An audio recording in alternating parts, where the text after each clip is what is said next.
ಅವನೊಂದು comedy piece. ಅವ್ನು ಹೆಂಗೆ ಗೊತ್ತಾ, ಅವನು ಯಾರೋ ಕರೀತಲ್ಲ, ಯಾರೋ ಒಂದು ಸಣ್ಣದ ಕಡನ್ನು ಫೋಟೋ ಹಾಕಿ ಇದು ಮಾಡಿ ಅಂತ ಕರೀತಾ ಇರ್ತಾನೆ. ಅವ್ನು ಹೆಂಗೆ ಗೊತ್ತಾ ಅವ್ನು ನಾಟಕ ನೋಡಿ ಹಿಂಗೆ.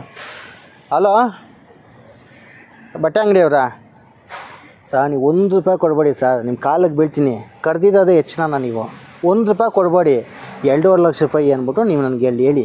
ಇವರೆಲ್ಲ ಯೂಟ್ಯೂಬ್ಗಳವರೆಲ್ಲ ಬಂದಿರ್ತಾರೆ ಸರ್, ಅಲ್ಲೇ ರೀಲ್ಸ್ ಮಾಡೋರಲ್ಲ.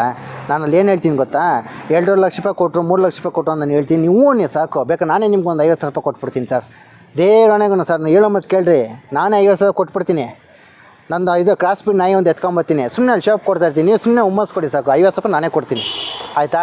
ಮರ್ಯಾದೆ ಮಾತ್ರ ತೆಗಿಬೇಡ, ಸುಮ್ಮನೆ ಬಿಲ್ಡಪ್ ಕೊಡ್ತಾ ಇರ್ರಿ ಅಲ್ಲಿ. ಇದು ಈ ಕೆಲಸ ಮಾಡೋದು ಇವನು.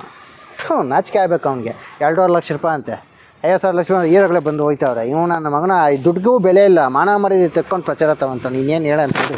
ಅಯ್ಯೋ ಅದೇನು ಬೈಕು ಅಂತವನ ನನ್ನ, ಅದೆಲ್ಲ ಒಂದು ಆಚೆಗೆ ತೆಗಿತಾ ಇದ್ದೀನಿ. ಅವ್ನು ಬಾಳ್ತಾ ಇರೋದು ಅದು ಹೆಂಗೆ ಕೇಳ್ಕೊತಾನ, ಸ್ಪೋರ್ಟಿವ್ ತಗೊತಾನೆ ಏನು ದೇವ್ರಿಗೆ ಗೊತ್ತು.